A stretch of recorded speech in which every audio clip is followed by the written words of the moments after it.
Well, I'm hoping not to depress you because these have been so interesting and invigorating and creative. As an academic, I tend to kind of go up a notch and look down on the world and to see what's kind of happening in consumer trends. And one of the things that's really happening is the political divide across the world. And it's not fun to talk about. I know we're inundated with it when we watch the news, but I think from a tourism, especially a rural tourism perspective, it's really important to be aware of, right? Just to keep that in the back of our mind.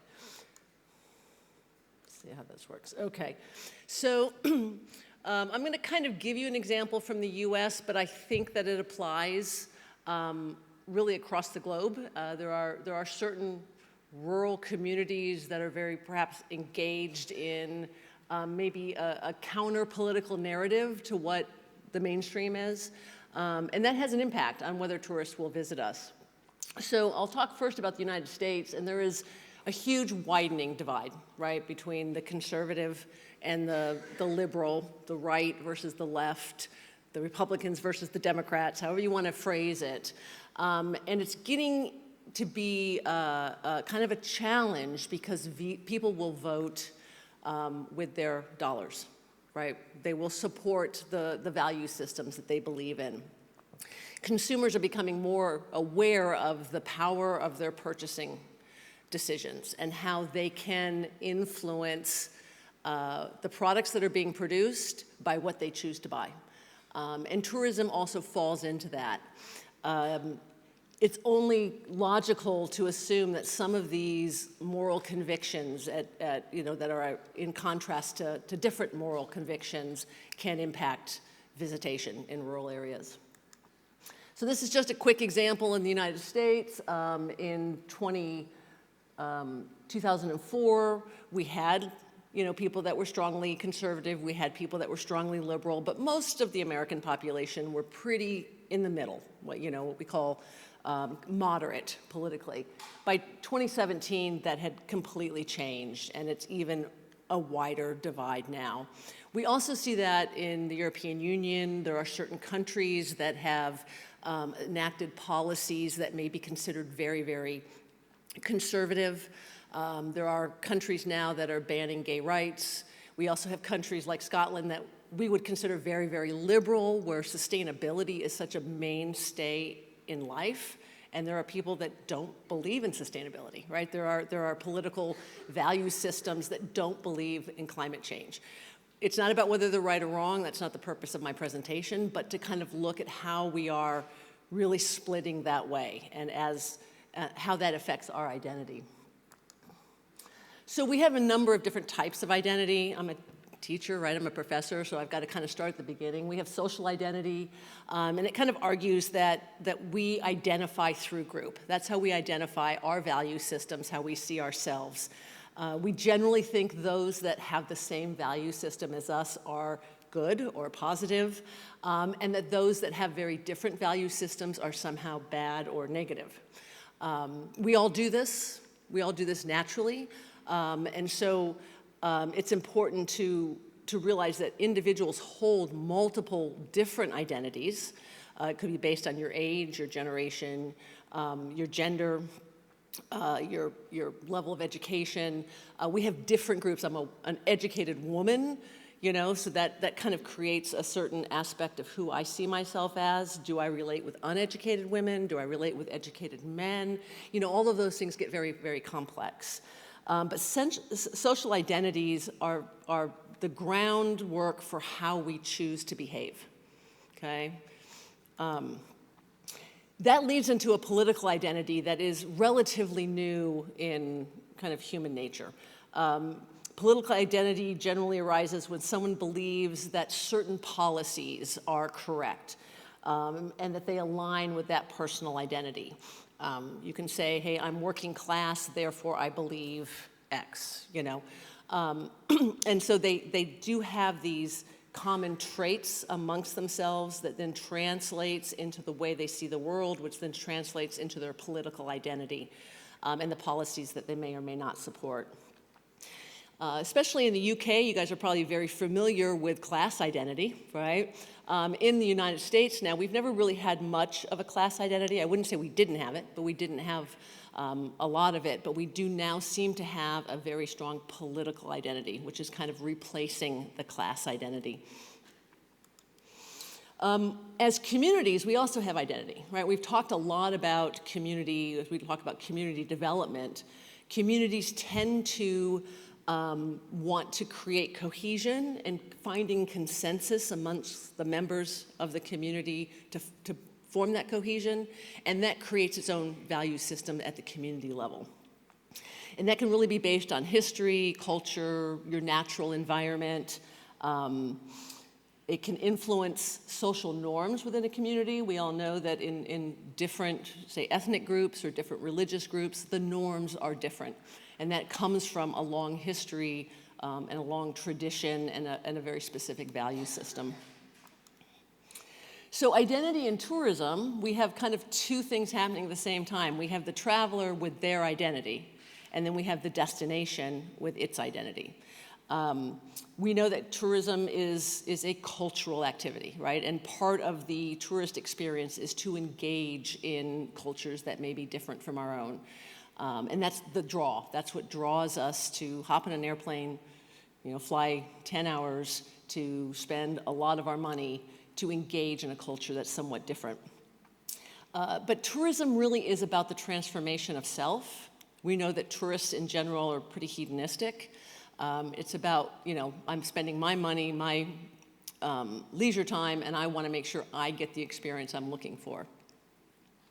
In turn, destinations promise some kind of cultural experience. And we do that through our marketing and our advertising. And so people will choose us because of the image that we have, the identity that we have presented to them. And so when you have the tourists coming to this different culture with an expectation of what that different culture may be, there is a transformation that takes place. And some of us feel that tourism really can open your eyes to different perspectives and different beliefs. Also, at the same time, if that identity isn't the identity that the tourist is looking for, that can cause conflict, right? We want to avoid the conflict. The goal of tourism marketing is to really establish that unique identity. And we often have an identity of what we think we are, whether, especially in rural, whether it's mountains or whether it's agriculture or whether it's, small villages, that can help increase that visitation, that will draw visitors. But this identity really needs to come from the community itself and the community's sense of place.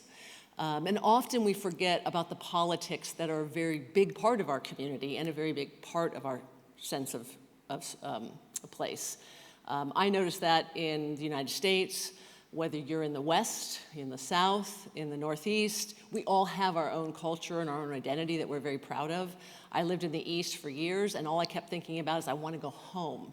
Home to me was the West, same country, but on the other side. And that's my sense of place. That's where I feel most comfortable. So we're creating an identity through our marketing, and it's usually one of hospitality and warmth, inviting people to come.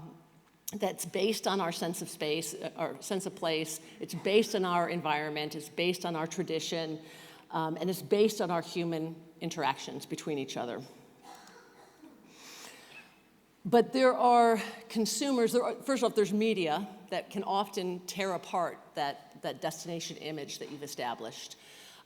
If you have political turmoil, if somehow you make a political decision that gains recognition nationally or internationally, that really can tear apart all of your destination marketing.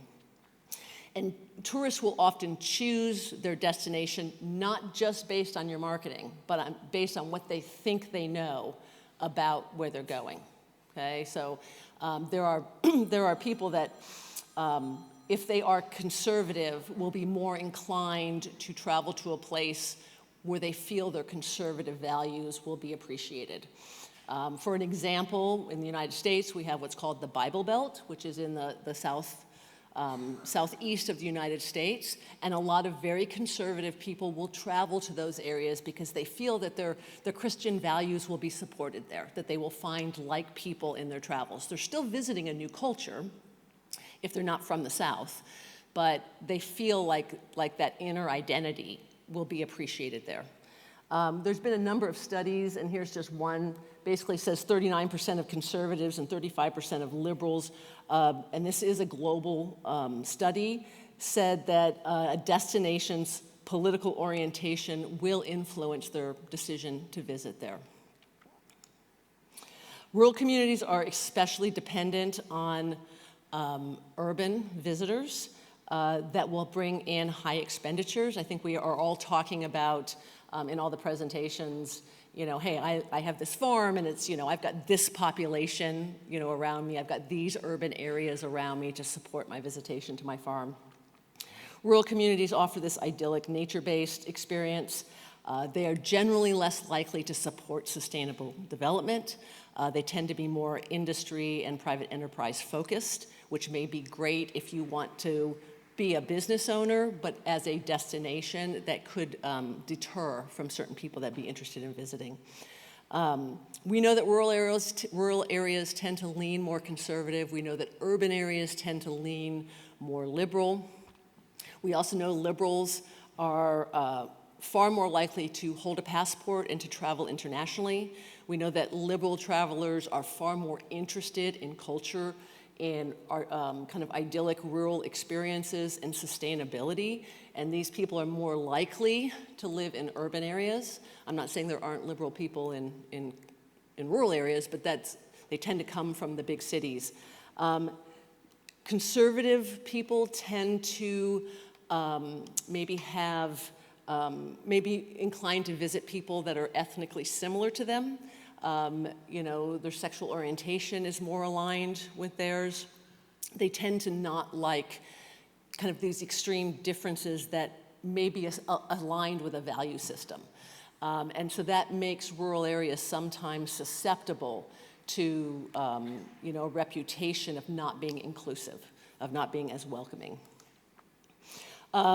Media plays a huge role in your destination image, and I think the message here, this is not a fun farm, you know, look at this amazing skin products that I'm making, but it is important to realize that if your city councils, if your county administrators are making decisions that may not be popular with the mainstream, it has the potential to impact your tourism visitation.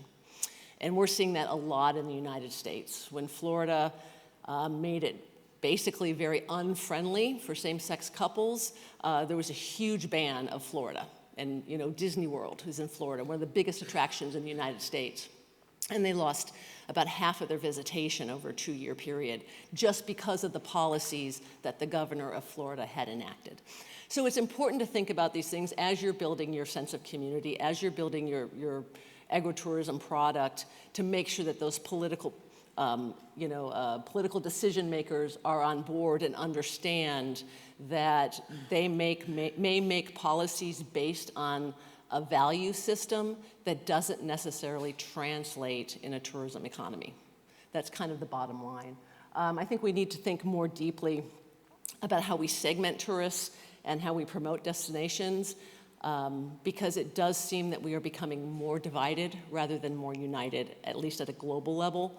And this is really impacting how people are choosing to travel. Sorry, not super fun. And then just, you know, we as a rural community, I just want to add that we are really dependent on tourism. So this is important to us. It's generally, you know, either our first or our second largest industry in rural areas in most of the Western world. I think that's it, and I think I have a, yes.